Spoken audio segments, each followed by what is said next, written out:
दोस्तों आज की इस वीडियो में हम बात करेंगे सेफोरोक्सिम एक्सिटिल टैबलेट के बारे में। इसे आप सेफोरोक्सिम प्लेन के नाम से भी आप जानते हैं। इसी के बारे में इस वीडियो में हम बात करेंगे। इसका अवेलेबल ब्रांड नेम क्या है, अवेलेबल स्ट्रेंथ क्या है, प्राइस क्या है, यूज क्या है, साइड इफेक्ट क्या है, डोज क्या है, कॉन्ट्रा इंडिकेटेड क्या है, पूरी डिटेल सेफोरोक्सिम टैबलेट के बारे में इस वीडियो में हम बात करेंगे। तो वीडियो को कंप्लीट वॉच कीजिए, वीडियो को बीच में कहीं भी स्किप नहीं कीजिए। और आप हमारे चैनल पर पहली बार आए हैं तो चैनल को सब्सक्राइब कर घंटी के निशान को दबा दें ताकि आपको मेडिसिन से रिलेटेड जानकारी आपको मिलती रहे। तो चलिए वीडियो को शुरू करते हैं और चले जानते हैं सेफोरोक्सिम एक्सिटिल टैबलेट के बारे में। तो दोस्तों सबसे पहले हम आपको बता दें कि इसका मार्केट में किस किस स्ट्रेंथ में अवेलेबल है और साथ ही इसका प्राइस क्या है। तो दोस्तों मार्केट में आपको दो स्ट्रेंथ में अवेलेबल है, पहला 250 mg और दूसरा 500 mg। प्राइस की बात की जाए तो आपको 23 रुपये प्रति टैबलेट से लेकर के आपको 50 रुपये प्रति टैबलेट तक के आपको सभी स्ट्रेंथ में और आपको सभी ब्रांड के आपको अवेलेबल हो जाएंगे।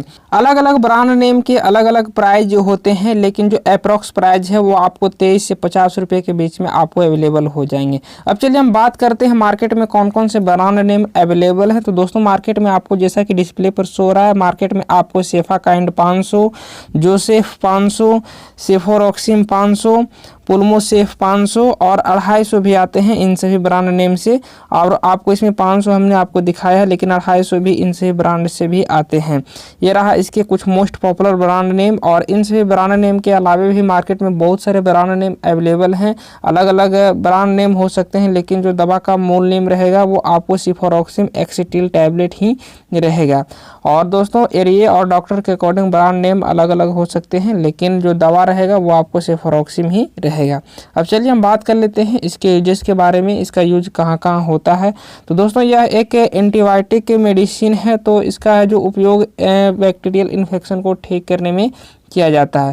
तो दोस्तों जिसमें जो पहला यूज है लंग्स इन्फेक्शन। अगर आपको आरटीआई की समस्या है, यानी कि जिसमें आपको अस्थमा हो रहा हो, लंग्स में इन्फेक्शन हो गया हो, सांस लेने में दिक्कत हो रही हो, तो वहाँ पर आप है जो इस दवा का उपयोग ले सकते हैं। साथ ही आपको ईयर इन्फेक्शन हो, थ्रोट इन्फेक्शन हो, यानी कि गले में इन्फेक्शन हो गया हो, कान में इन्फेक्शन हो गया हो, नेजल साइनस हो, यानी कि नाक में आपको साइनस हो गया हो, यूटीआई की समस्या हो, यानी कि आपको यूरिनरी ट्रैक्ट इन्फेक्शन हो गया हो, तो वहाँ पर भी आप ये टैबलेट को दे सकते हैं।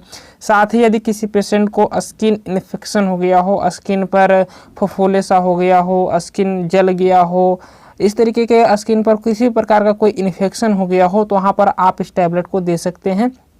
साथ ही बोन और जॉइंट इन्फेक्शन हो गया हो, अगर आपको हड्डी में स्वेलिंग हो गया हो, पेन रहता हो, तो वहाँ पर भी आप सेफोरोक्सिम टैबलेट है जो दे सकते हैं। साथ ही यदि किसी पेशेंट को सॉफ्ट टिश्यूज इन्फेक्शन हो गया हो, तो वहाँ पर भी आप इस टैबलेट को उपयोग ले सकते हैं। साथ ही यदि किसी पेशेंट को सर्जरी इन्फेक्शन हुआ हो, यानी कि सर्जरी के बाद जख्म सूख नहीं रहा हो या फिर टाका लगा हो, तो वहाँ पर टाका का सूखने में भी इसका उपयोग लिया जाता है।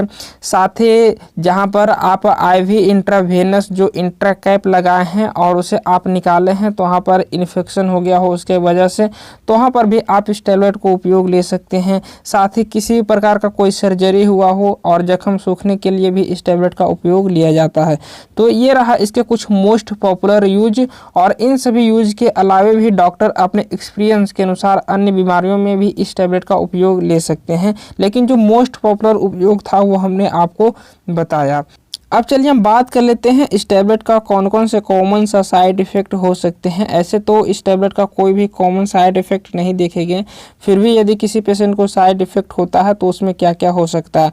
तो जिसमें आपको पेशेंट को हेडेच रहना, नोजिया होना, वोमिटिंग होना, एलर्जिक रिएक्शन हो सकता है, यानी कि शरीर पर पित्ती पित्ती सा उछल सकता है। साथ ही इंक्रीज लीवर एंजाइम, आपका लीवर का एंजाइम है जो बढ़ सकता है। साथ ही डायरिया हो सकता है। ये रहा इसके कुछ मोस्ट कॉमन सा साइड इफ़ेक्ट। और हो सकता है इन सभी साइड इफ़ेक्ट के अलावा भी आपको और भी साइड इफ़ेक्ट देखने को मिल सकते हैं। अगर इस तरीके के कोई भी आपको साइड इफ़ेक्ट देखने को मिले तो आप ये टैबलेट का लेना बंद करें। साथ ही आप अपने डॉक्टर से संपर्क करें, जिसका जो फर्दर ट्रीटमेंट आपको दिया जा सके। तो ये रहे इसके कुछ मोस्ट कॉमन सा साइड इफ़ेक्ट। अब चलिए हम बात कर लेते हैं इस टैबलेट का कॉन्ट्रा इंडिकेटेड क्या है, किस पेशेंट को आप ये टैबलेट दे सकते हैं, किस पेशेंट में आप ये टैबलेट नहीं दे सकते हैं। यानी कि किस पेशेंट को देना सेफ़ रहेगा, किस पेशेंट को देना अनसेफ रहेगा। तो दोस्तों इस टैबलेट का उपयोग आप उस पेशेंट को दे सकते हैं जिसमें सेफ़ है, जो अल्कोहल सेवन कर रहा है उसमें सेफ़ है। साथ ही ब्रेस्ट फीडिंग मदर को दे सकते हैं, प्रेगनेंसी में भी दिया जा सकता है, कोई दिक्कत नहीं है, बिल्कुल सेफ़ मेडिसिन है। साथ ही अब अनसेफ की बात की जाए तो दोस्तों आप उस पेशेंट को ये टैबलेट नहीं दे सकते हैं जो किडनी डिजीज, हार्ट डिजीज या फिर लिवर डिजीज से ग्रसित हो। आप इन सभी पेशेंट में आप ये टैबलेट नहीं दे सकते हैं। इन सभी पेशेंट में ये टैबलेट है जो कॉन्ट्राइंडिकेटेड है, यानी कि अनसेफ है। अब चलिए हम बात कर लेते हैं इस टैबलेट का डोज क्या है। डोज तो डॉक्टर अपने पेशेंट के अकॉर्डिंग और पेशेंट के कंडीशन और अपने एक्सपीरियंस से डोज तय करते हैं। फिर भी हम आपको नॉलेज के लिए डोज बता देता हूँ इस टैबलेट का डोज क्या है। तो दोस्तों जो एडल्ट पेशेंट है जिनका एज 18 से ऊपर है उन्हें आप दिन में 2 बार खाने के बाद आप दे सकते हैं 500 mg का, एक गोली सुबह और एक गोली आप शाम दे सकते हैं। तो ये रहा इसका डोज। और दोस्तों उम्मीद करते हैं कि आज का वीडियो आपको काफ़ी पसंद आया होगा। अगर ये मेरा वीडियो आपको पसंद आया तो वीडियो को लाइक कीजिए, अपने फ्रेंड के साथ शेयर कीजिए और आपको इस वीडियो में सेफोरॉक्सिम टैबलेट के बारे में संपूर्ण जानकारी मिल